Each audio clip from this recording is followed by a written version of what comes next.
স্ক্রিনে যে এক্সাম্পলে দেখতে পাচ্ছি এটা এখন আমরা সলভ করব যে prove that the straight lines represented by the equation একটা general equation of second degree will be equidistant from the origin if a condition is fill up একটা কন্ডিশন দেওয়া আছে সো কি বলছে এটাকে একটু বুঝি যে আমাদের আহ, যে ইকুয়েশনটা দেওয়া আছে এটা কিন্তু general equation of second degree so এই ইকুয়েশন যে কোনো কিছুই রিপ্রেজেন্ট করতে পারে pair of straight line represent করতে পারে আহ, একটা ইলিপস রিপ্রেজেন্ট করতে পারে এনিথিং পরে এখানে বলছে যদি pair of straight line represent করে তার মানে অলরেডি আমাদের বল দিচ্ছে pair of straight line represent করবে রিপ্রেজেন্ট করলে সেই লাইনগুলো এক এক রকম হইতে পারে আমরা জানি তবে বলছে যে লাইনগুলা ইকুই ডিস্টেন্স হবে মানে হচ্ছে গিয়ে সমান দূরত্বে থাকবে ফ্রম দ্য অরিজিন যেমন অরিজিন থেকে এখানে এই লাইনটা আর এই লাইনটা ডিস্টেন্স সেম হবে যদি দুইটা পেয়ার অফ স্ট্রেট লাইন হয় মানে এরকমটা হবে না কিরকমটা হবে না যে একটা লাইন এত দূর দিয়ে গেছে আরেকটা লাইন কাছে দিয়ে গেছে প্যারালাল নট প্যারালাল সেটা কিছু বলে নাই বাট অরিজিন থেকে সমান দূরে থাকবে আমাদের দুইটা লাইন থাকবে সেই দুইটা সমান দূরে থাকবে যদি তারা এই কন্ডিশনটা ফিল আপ করে কোন কন্ডিশন এটা কিন্তু একটা লাইন এটা আরেকটা লাইন দুইটা লাইন অরিজিন থেকে আমি ধরে নিচ্ছি আর কি এটা অ্যাপ্রক্সিমেট সেম ডিস্টেন্সে আছে যদি তারা এই কন্ডিশনটা ফিল আপ করে যেটা হচ্ছে F to the power four G to the power four কন্ডিশনটা খুবই জটিল দেখতে বাট ইয়েস এই কন্ডিশন যদি ফিল আপ করে তাহলে হচ্ছে গিয়ে আমাদের এই দুইটা স্ট্রেট লাইন অরিজিন থেকে সমান দূরে থাকবে এটাই হচ্ছে আমাদের প্রুফ করার পালা সো আমরা সলিউশন দেখি সলিউশন হচ্ছে গিয়ে ফার্স্ট অফ অল আমাদের কিছু একটু জানতে হবে যে কোন একটা বিন্দু থেকে একটা বিন্দু যদি হয় x1 y1 এবং একটা স্ট্রেট লাইন ধরলাম সেটা হচ্ছে ax plus by plus c equals to zero এটার যে দূরত্ব বলতে মিন করে লম্ব দূরত্ব বা পারপেন্ডিকুলার ডিস্টেন্স এই ডিস্টেন্সটা বের করার যে ফর্মুলা এটা আমরা ইন্টারমিডিয়েটে পড়ছি যে এই যে পয়েন্টটা ডিরেক্টলি আমাদের ইকুয়েশনে বসে যাবে মানে এক্স এর জায়গায় x1 ওয়াই এর জায়গায় y1 এরকম করে বসে যাবে আর নিচে থাকবে এক্স এর কোফিশিয়েন্ট স্কোয়ার প্লাস ওয়াই এর কোফিশিয়েন্ট স্কোয়ার এবং এটাই হবে আমাদের ডিস্টেন্স এই ফর্মুলাটা এখানে লাগবে সো আমরা সলিউশনে চলে যাচ্ছি যে যে দুইটা পেয়ার অফ স্ট্রেট লাইন আসবে আমাদের ইকুয়েশন এই যে বাম পাশে যে ইকুয়েশনটা দেওয়া আছে এটা কিন্তু general equation of second degree যে ইকুয়েশনটা যদি দেখি এটা general equation of second degree এই ইকুয়েশনটা থেকে যে দুইটা স্ট্রেট লাইন আসবে যেহেতু তারা বলেই দিচ্ছে যে represented by the equation straight লাইনগুলো এই ইকুয়েশন দিয়ে রিপ্রেজেন্ট করা হচ্ছে তাহলে কিন্তু আমাদের ট্রায়াঙ্গেল ফর্মুলা বা অনেক কিছুই মেনে চলবে so let the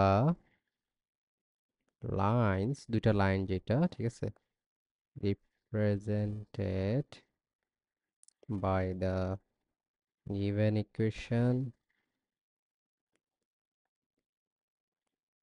be lx my plus n equals to 0 এটা একটা ইকুয়েশন ধরলাম স্ট্রেট লাইনের ওই যে আমরা বলছি যে এখানে দুইটা লাইন থাকবে একটা ইকুয়েশন এটা আরেকটা ইকুয়েশন ধরলাম স্ট্রেট লাইনের অ্যান্ড আরেকটা ইকুয়েশন ধরলাম l prime x m prime y n prime equals two 0 এই দুইটা ইকুয়েশন আর যেহেতু এরা মূলবিন্দু থেকে অরিজিন থেকে ইকুই ডিস্টেন্স তার মানে মূলবিন্দুটা বসায় এখানে দূরত্ব নির্ণয় করতে পারবো এই যে এখানে যে ফর্মুলাটা দেখছি এই ফর্মুলার মতো করে তো আমি লিখলাম since they are equidistant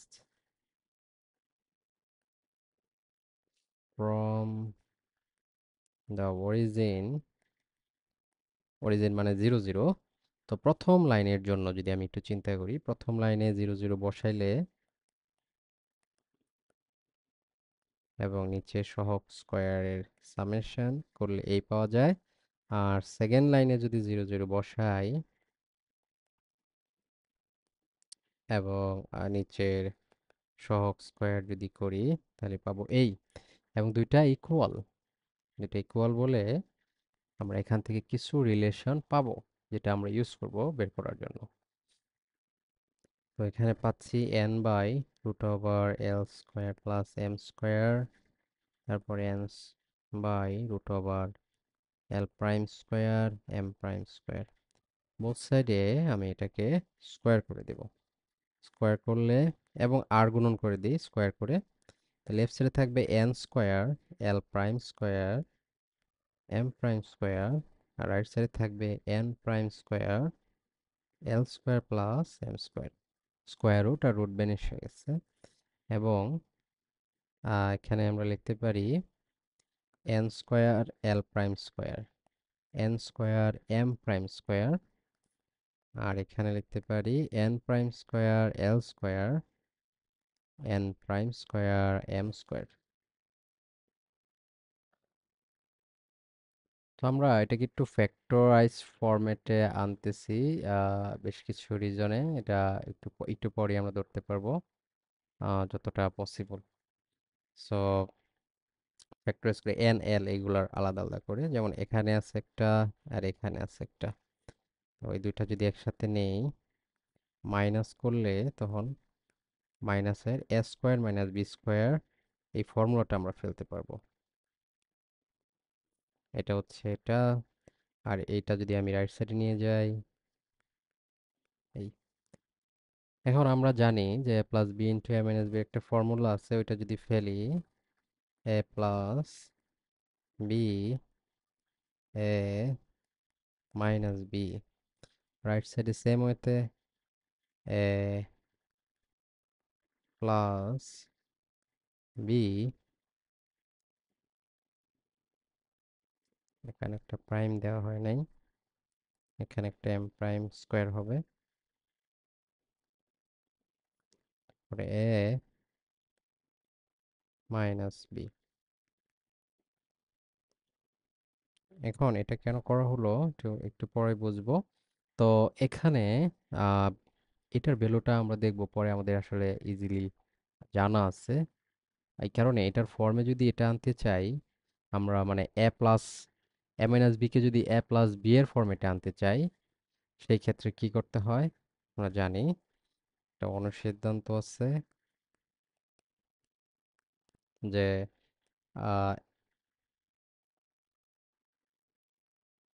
A plus b whole square minus four a b, four a b. এখানে এটাকে এ কনসিডার করছি, এটাকে বি কনসিডার করছি। সো এখানে যে ফর্মুলাটা ফেলছি a minus b equals to হচ্ছে a plus b whole square minus four a b. তারপরে রাইট সাইডে সেম কাজটা করব।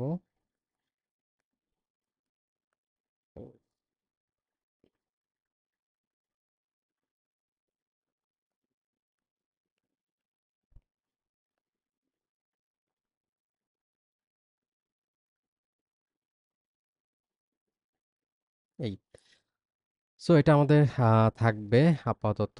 আরেকটু সিম্পলিফাই করা যাবে, মানে এন এল গুলো একসাথে লেখা, লিখে এটা আপাতত থাক, সমস্যা না। এটা এক নম্বর ইকুয়েশন হিসেবে রাখলাম। এখন আমাদের যে ইকুয়েশনটা দেওয়া ছিল, আমাদের ইকুয়েশন দেওয়া ছিল x square plus two y h x y plus b y square plus two y g x plus two y f y plus c. এটাই কিন্তু আমার দুইটা স্ট্রেট লাইন রিপ্রেজেন্ট করতো, মানে এটাকে উৎপাদকে বিশ্লেষণ করলে আমি দুইটা স্ট্রেট লাইন পাবো। যে আমাদের যে দুইটা স্ট্রেট লাইন আমরা ধরে নিচ্ছি সেই দুইটাই পাবো, M prime Y N prime. এবং যেহেতু দুইটা ইকুইভ্যালেন্ট, মানে হচ্ছে লেফট সাইড আর রাইট সাইড একই জিনিস নির্দেশ করতেছে, সুতরাং লেফট সাইডে এক্স স্কোয়ারের কফিসিয়েন্ট রাইট সাইডে এক্স স্কোয়ারের কফিসিয়েন্ট কিন্তু ইকুয়াল হবে। এবার যদি আমি চিন্তা করি, তাহলে লেফট সাইড অলরেডি দেওয়া আছে ইকুয়েশন, আর রাইট সাইডটা একটু মাল্টিপ্লাই করে যদি চিন্তা করি, এল L prime x square plus, আমি মাল্টিপ্লাই করতেছি প্রথমে এই টার্মটা দিয়ে টোটালটাকে আমি মাল্টিপ্লাই করতেছি, পরে এই টার্মটা দিয়ে টোটালটাকে মাল্টিপ্লাই করব এরকম। সো মাল্টিপ্লাই করলে আসতেছে এর পরের term L M prime X Y, পরের টার্ম আসতেছে এল এন প্রাইম এক্স, এটা হচ্ছে প্রথম টার্ম দিয়ে মাল্টিপ্লিকেশন। সেকেন্ড টার্ম দিয়ে মাল্টিপ্লাই করলে আসবে l prime m x y plus m prime M prime Y square plus m N prime y. এবং লাস্ট যদি এই এন দিয়ে মাল্টিপ্লাই করি তাহলে আসবে l prime n x plus m prime N y plus n n prime. এবং হ্যাঁ, এটাকে আরেকটু সিম্পলিফাই করা যায়, কারণ এক্স ওয়াই এর টার্ম দুইটা পাইছি। সো আমি যদি লিখি L L prime x square plus x Y term কই কি পাইছি, এটা পাইছি একটা এক্স ওয়াই টার্ম, এটা পাইছি একটা এক্স ওয়াই টার্ম। তো আমি এক্স ওয়াই যদি একসাথে লিখি L M prime L prime M, এটা হচ্ছে X Y term. Y square term পাইছি এটা, এক্স ওয়াই টার্ম তো লিখেই ফেলছি। ওয়াই স্কোয়ার টার্ম হচ্ছে M M prime Y square. তারপর হচ্ছে এক্স এর টার্ম, এক্স এর টার্ম পাইছি আবার দুইটা, এই যে এখানে একটা, এখানে একটা। সো আমি যদি এই দুইটা থেকে এক্স কমন নেই, L N prime L prime N, এটা হচ্ছে এক্স। ওয়াই এর টার্ম এরকম পাইছি দুইটা, এটা একটা, এটা একটা, যেটাকে একসাথে লিখলে M N prime M prime N Y. And last একটা কনস্ট্যান্ট টার্ম পাইছি, সেটা হচ্ছে এন এন প্রাইম। এখন আমি যদি কনসিডার করি দুইটা দুইটা, যেমন আহ, আমি খুব ইজিলি লিখতে পারি এই যে এল এল প্রাইম, সেটার ভ্যালু হবে এর ইকুয়াল, তারপরে এই এক্স ওয়াই এর সাথে যা কোফিশিয়েন্ট আছে এখানে এক্স ওয়াই এর সাথে যা কোফিশিয়েন্ট আছে এই দুইটা ইকুয়াল। তারপরে এরকম করে আর কি, ওয়াই স্কোয়ারের সাথে কোফিশিয়েন্ট ওয়াই এর সাথে কোফিশিয়েন্ট ইকুয়াল। ইকুয়াল করে যদি আমি লিখি, আমি যা পাবো, আমি লিখতেছি, স্ক্রিনটা উপরে সরে যাবে। প্রথম কোফিশিয়েন্ট ছিল, কোফিশিয়েন্ট মানে ইকুইভ্যালেন্ট করে পাই, এটা পাইছি প্রথম পার্ট। তারপর হচ্ছে L M prime plus L prime M is equals to 2h, এটা পাইছি। আর বি পাইছিলাম M M prime equals to B, এদুর। আবার যদি দেখি, এক্স এর সাথে ছিল 2g, এখানে এক্স এর সাথে আছে এটা, সো এটা হবে ইকুয়াল। সো এল, আমি একটু পাশাপাশি লিখি তো বেটার।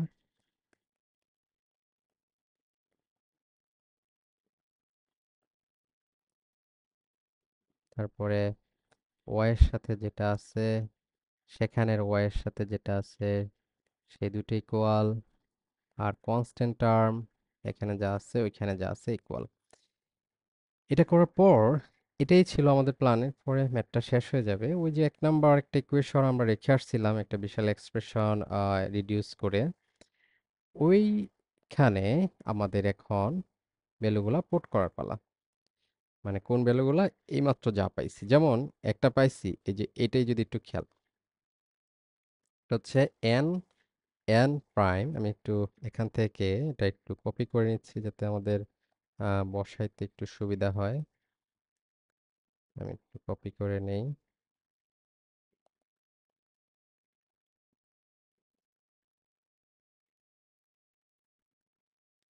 এই এক্সপ্রেশনটাতে আমরা বসাবো। এক্সপ্রেশনটা আমি আপাতত এখানে রাখি। হুম। তো এখানে রেখে আমরা এখানে বসাবো যে নাও, এটা কিন্তু আমি উপর থেকে আনছি, সেটা লিখতে হবে না আরেকবার। নাও ফ্রম ওয়ান, এই যে এই পার্টটাতে আমি যদি বসাই দিই, এই পার্টের ভ্যালু কোনটা, এটা হচ্ছে এইটা, মানে 2g। ওকে, সো এখানে একটা স্কোয়ার থাকার কথা, আমরা একটু দেখি। আমরা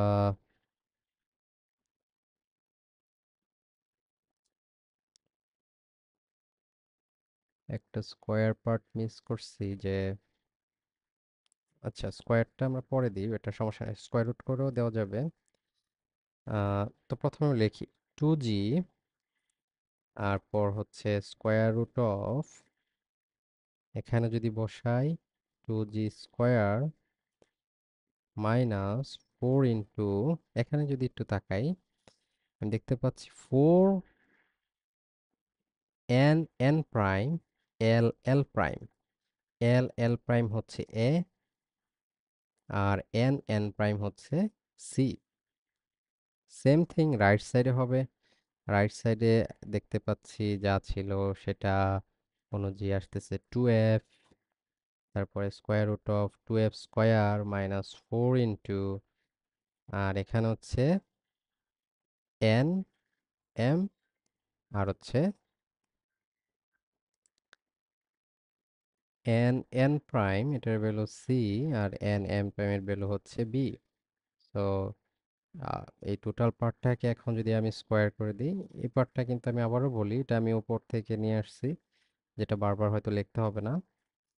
আর পরে যদি আমি স্কোয়ার করে দিই বোথ সাইডে, তাহলে আসবে 4g স্কোয়ার, আর এখানে স্কোয়ার রুট চলে যাবে, 4g স্কোয়ার 4ac, এখানে থাকবে 4f স্কোয়ার, এখানেও স্কোয়ার রুট চলে যাবে 4bc। এখানে আমি যদি 4 কমন নেই ওখান থেকে, তাহলে থাকবে g স্কোয়ার মাইনাস ac, এখানেও সেম পার্ট থাকবে F square minus BC. Both side থেকে 16 ক্যান্সেল আউট করা যায় এবং মাল্টিপ্লাই করলে এই ফর্মটা আসে। তারপর আমরা প্রুফ অনুযায়ী, মানে প্রুফে যা আছে সেটা অনুযায়ী টার্মগুলোকে এক সাইডে নেই।